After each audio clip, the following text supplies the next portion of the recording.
अपने पास हिंदू धर्म में भगवाना बहुत बढ़ते जा रहे हैं। अभी शिरडी के साईं बाबा क्या भगवान हैं और क्या उनकी पूजा पाठ हिंदू मंदिरों में जायज है? कृपया इस पर प्रकाश डालें। विराजिए।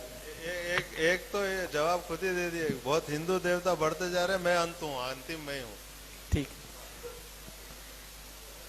शिरडी का साईं बाबा, उन्होंने पूछा क्या वो भगवान है? आप अगर ये पूछते ना कि क्या वो आदमी भी था पूरा, तो मुझे हंसी नहीं आती, लेकिन डायरेक्ट ही भगवान। थोड़ा सा इस चीज को समझे। आपने किसी जैन मंदिर में साईं बाबा की मूर्ति देखी? किसी बौद्ध मठ में, किसी सिख गुरुद्वारे में, उसकी छोड़िए किसी चर्च में साईं बाबा की मूर्ति देखी? अरे उसको छोड़िए किसी मस्जिद में उसका कैलेंडर भी देखा? केवल हिंदुओं के मंदिर में साईं बाबा की मूर्तियां कह कह करके बिठाई जाती है, पैसा दे दे करके। अब ये बीमारी क्या? अब जरा थोड़ा समझे। साईं बाबा कौन था? सरासर झूठा प्रचार। और मैं जो आपको बात बता रहा हूं बिल्कुल प्रमाणिक, जो साईं बाबा ने खुद ने लिखवाई। उनका चेला था गोविंद रघुनाथ राव दाभोलकर, जिसको वो हेमा पंडित बोलते थे। वो सेवा में रहता था, पढ़ा लिखा था। उसको कह करके बाबा ने अपनी जीवनी लिखवाई, पूरी पुस्तक लिखवाई, जिसका नाम है साईं सच्चरित्र, जिसको शिरडी साईं संस्थान ने प्रकाशित किया। उसमें बिल्कुल जो बातें मैं आपको बता देता हूं, अपनी ओर से मैं कुछ नहीं बताऊंगा, बिल्कुल प्रमाणिक।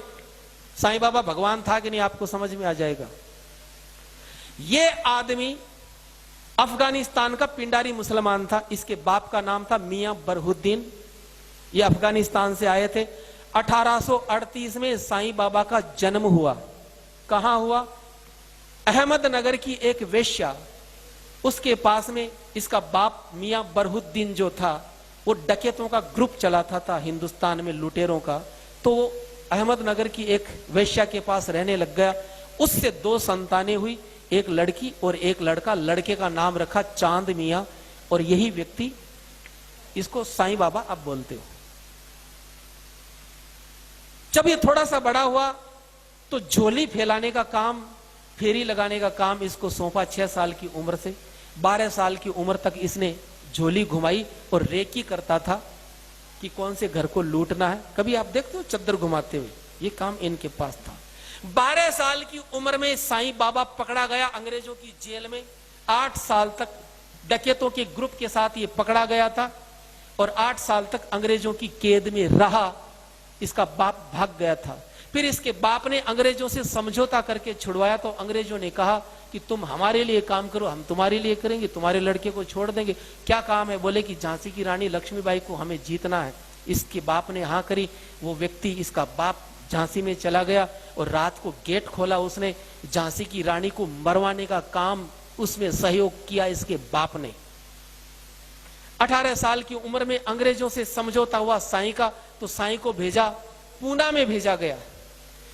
लोकमान्य तिलक के स्वतंत्रता संग्राम को दबाने के लिए इसको प्रोजेक्ट करके अंग्रेजों ने भेजा पूना में। और लोकमान्य बाल गंगाधर तिलक इतने चतुर थे, वो समझ गए कि ये पाखंड रचा रहा है, ये दुनिया को भटकाएगा।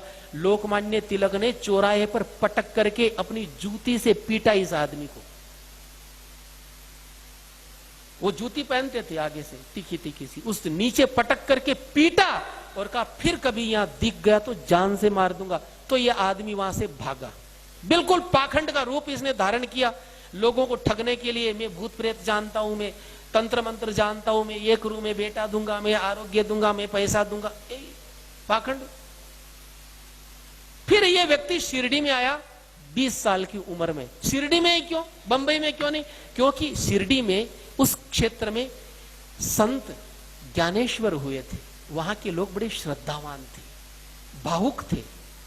तो सोचा कि मेरी दुकान चल जाएगी। वहां पर ये आदमी आया और आकर के धीरे धीरे इसने अपना अड्डा जमाया। रोज ये कुरान का पाठ करवाता। इसका शिष्य था अब्दुल बाबा, कुरान का पाठ करवाता। अपने हाथों से बकरा काट करके अपने हाथों से बकरा काट करके चावल में मिला करके प्रसाद बांटता, कोई नहीं लेता तो गंदी गंदी गालियां देता। एक बार तो ऐसा हुआ, काका साहेब दीक्षित एकादशी के दिन उनसे बोला कि बकरा लाओ। उन्होंने कहा मैं तो ब्राह्मण हूं, तो गालियां दी, जबरदस्ती मंगवाया और बना करके उसका ब्राह्मण धर्म भ्रष्ट किया, उसको भी बोले खा। एक बार तो ऐसा हुआ शिरडी में हैजा फैल गया, तो वहां के पंचों ने कहा कि ऐसा करो कि कोई जीव हिंसा मत करना ताकि हैजा कंट्रोल में आ जाए। सबने जीव हिंसा बंद कर दी, लेकिन इसने कहा मैं तो काटूंगा। बकरा अपने हाथों से काटता, काट करके चावल में मिला करके सबको प्रसाद बांटता। बोले मैं तो मुसलमान हूं। ये आदमी महीनों महीनों नहाता नहीं था, संडास जाने का डिब्बा, उसी से ये आदमी पानी पीता, चिलम पीता था। सन 1887 में इसको दमे की बीमारी हुई चिलम की वजह से। अपनी दमे की बीमारी ये जिंदगी में कभी ठीक नहीं कर पाया और 1918 में 3 दिन दमे का इसको अटैक आया और 1918 में दशहरे का दिन था, उस दिन ये आदमी मर गया। अब मुझे एक बात बताइए, न तो इसने कोई प्रतिभा थी, न इसमें कोई भक्ति थी, न इसका हिंदू धर्म से कोई लेना देना था। जिंदगी भर ये हिंदू देवी देवताओं को गालियां देता था। जो आपको साईं राम, ओम साईं, ये तो बाद में जोड़े गए केवल मूर्ख बनाने के लिए।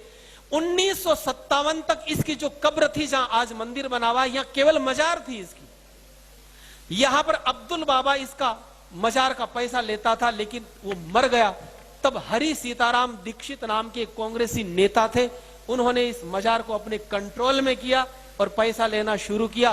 फिर पाखंड की शुरुआत हुई। इंडोनेशिया से ये पूरा का पूरा जो षड्यंत्र चला कि हिंदू मंदिरों को कैसे बर्बाद